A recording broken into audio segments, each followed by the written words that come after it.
Well, this has been one of the most picture postcard perfect mornings to come to a training yard here in the heart of the Cotswolds, in the heart of Jackdaws Castle, the home of Jonjo O'Neill and his son AJ O'Neill, now on the trainer's licence. I'm standing outside the box of perhaps a star performer maybe at this year's festival, and that is Springwell Bay.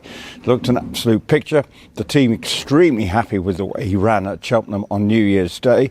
Not at this stage sure exactly what he might be running in. It'll possibly be ground dependent, but 2.5 miles, they reckon, is this horse's best trip. And looking at him, well, he was very relaxed coming up the gallops this morning, and so I would have to say that if you're looking at any Jonjo and AJ O'Neill horse for this year's festival, Springwell Bay, I'm sure, won't be far away. Maybe a really good each-way bet at this year's festival. Jonjo, lovely to see you. I tell you what, when you've got your horses out on a morning like this, it's pretty easy, isn't it? Yeah, it is. It's lovely when it's like this. You know, better than the frost and snow.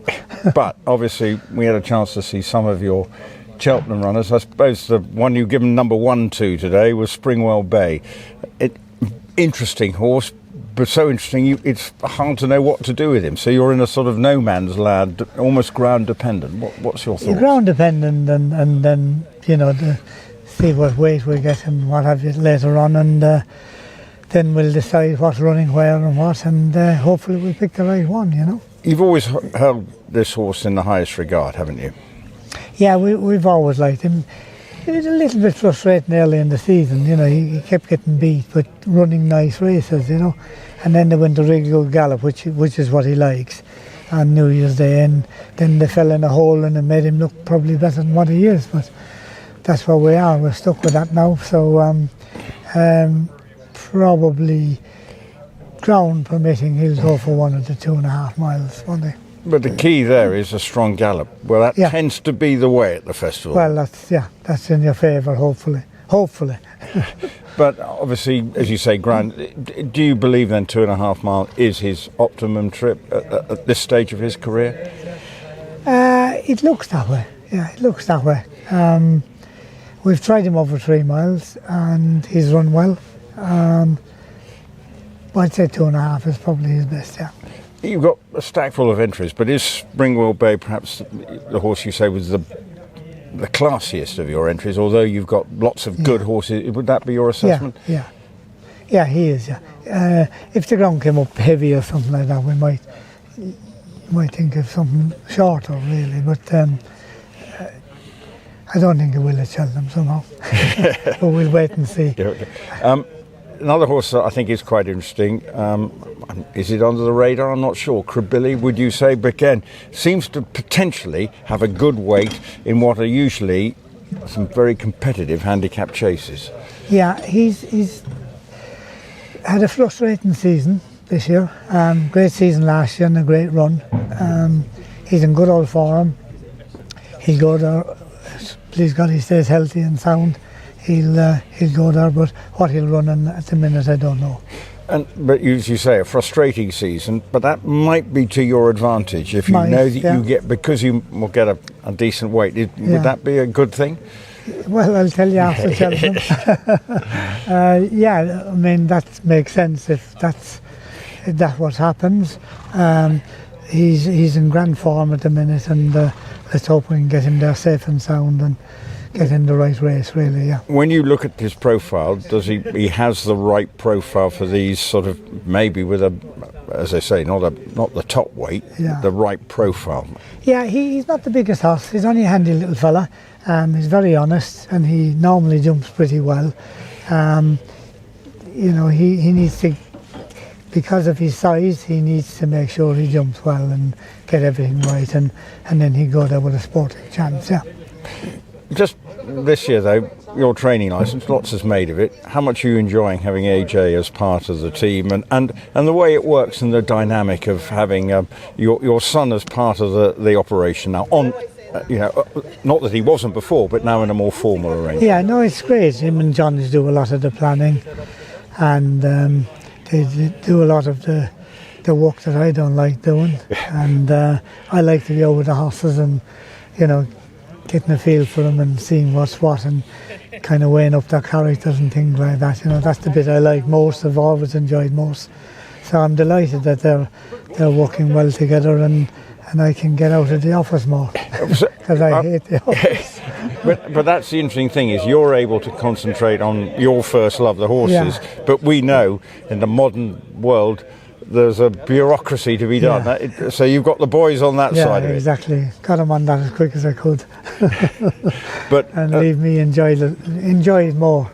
Well, it's all part of being the modern training yards, and also on your son Jonjo, from a jockey point of view, he seems to be riding so well at the moment. Again, how much pride does that give you? Oh, it gives us great pride. You know, he's as good as anyone out there, really, and it's nice when it goes right, and you know he knows the horses well inside out, really, and you know it's great. And we've other people with their own jockeys, and that's great as well. You know, so we've no problem with that. We're just all fighting for winners, really. That's what we want, you know. You're a fairly laid-back individual, but can you sometimes say, Jonjo, what were you doing there?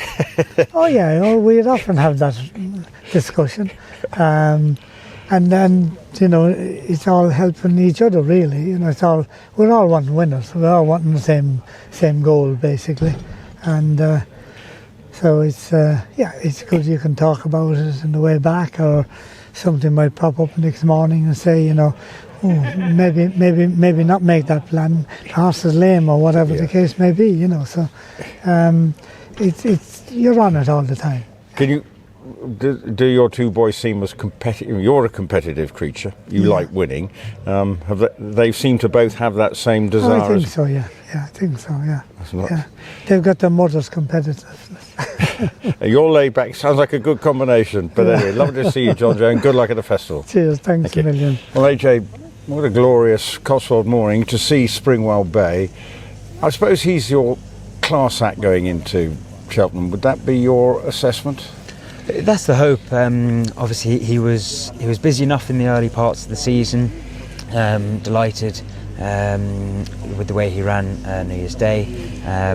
So he's had a little bit of a break with the aim being for Cheltenham. He's got entries in a couple of races, and we'll kind of wait and see the weights later on, and see where's best to go. And when you look at his career, you can see the progression. He rarely runs a bad race. But you know he's got a little bit of class about him. Yeah, he definitely puts good effort into his races. He puts his head down and knuckles into it. So great attitude and nice, likeable sort of horse. And presumably there's a lot of ground dependent with him as well. What would you say? Does that determine, in a sense, what you could be doing with him at Cheltenham? I suppose if it was going quite soft, we might go slightly shorter.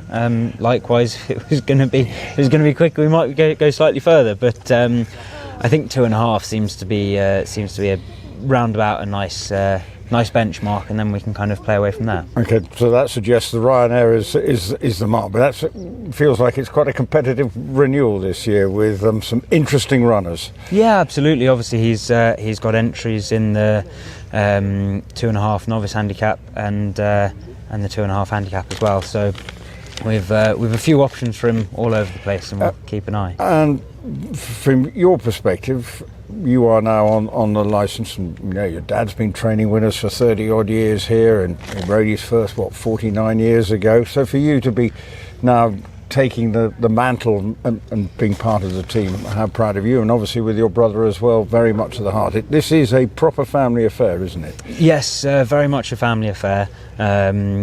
It's great to see the horses happy and healthy.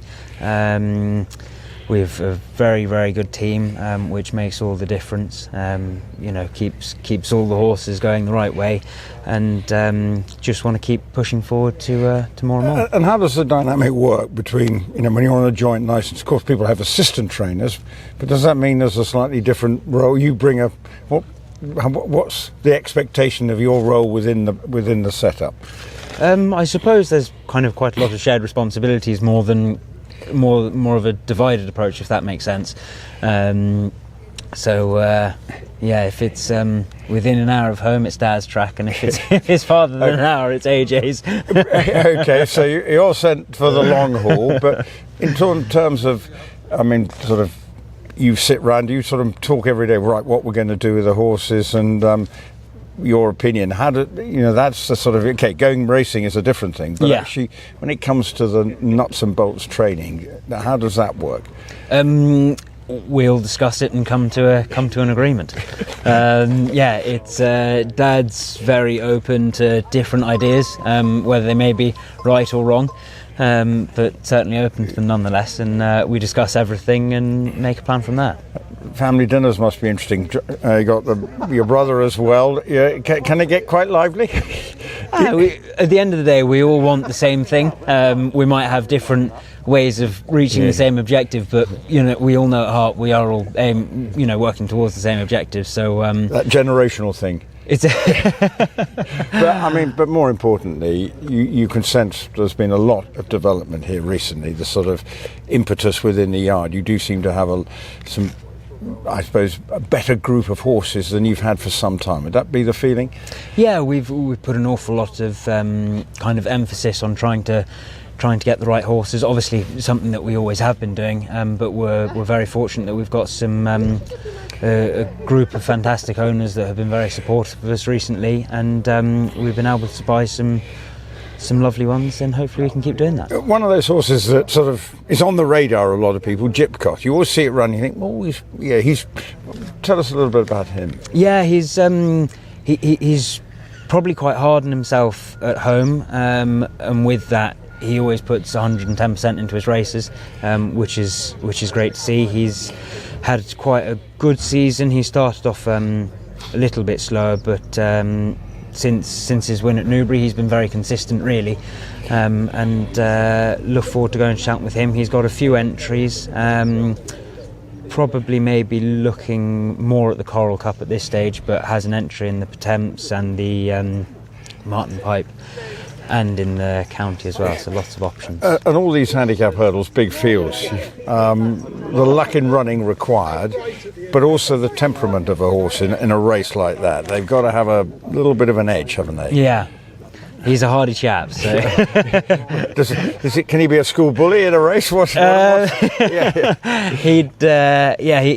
wouldn't take much messing anyway. He's a hardy boy. But that's a good asset, isn't it? Yeah, absolutely. And you've got one horse that, Springwell Bay we talked about. Gip Cot. Is there a horse that you think might be coming into Cheltenham under the radar?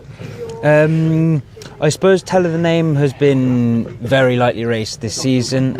He ran the Fighting Fifth in the early parts of the season, ran a nice race. We're looking to go for the Moor Battle at Kelso at the weekend. We'll see how he runs there, but if he were to run a nice race, we'd certainly have a look at Cheltenham. And he could be one that people have maybe forgotten about due to his absence on the track, and hopefully he can do something exciting. Well, I think we've had to remember the name, is what you're saying. AJ, thank you very much. Thank you.